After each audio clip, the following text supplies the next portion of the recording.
Spytime by William F. Buckley Jr. Dedication for Lucy Gregg Buckley. Book 1. Chapter 1. September 1974. Casa Nogales. My name is James Jesus Angleton, he wrote, and then spoke the lines out. Yes, that's J-E-S-U-S.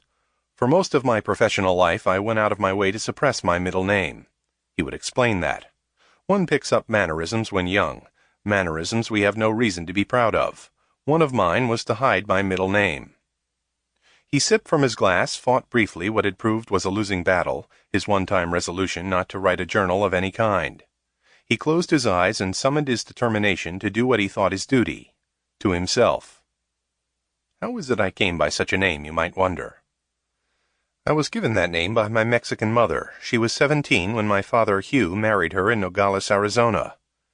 Nací en la frontera, acá desde lado. She used to sing that to me.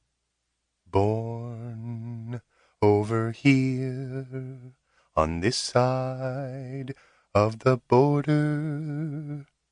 Sounds better in Spanish. For a long while, they, Mom and Dad, spoke to each other mostly in Spanish. My father learned how to do that while fighting in Mexico under General Pershing, chasing after Pancho Villa. Pancho Villa, a popularized rogue, I pause to remark. My father, when I was very young, let me in on the true character of that Wild West hero, and I tucked it away. A piece of intelligence. Tucked it away where? Tucked it away in my memory, which is copious. In Mexico, the name Jesus is quite commonly given to a son, especially as a middle name. The spoken use of it isn't disruptive, unlike here, this side of a barroom. I'm not pretending I know a lot about barroom palaver, though I know something about what bars stock.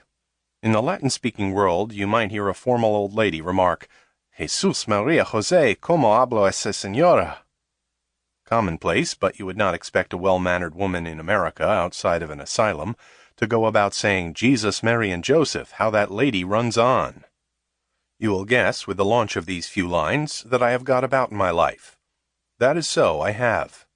We lived briefly in Idaho, and when I was still a boy, my father and mother moved the family. I had a younger brother and 2 sisters, also younger, to Milan, where he practiced his trade. He was an executive of the National Cash Register Company. Then I went to a British public school, about which there is also, as in Pancho Villa, a set of public attitudes, namely that such schools are all centers of vice and sadism. I never had sex with one of my fellow students, nor... Sample complete. Ready to continue?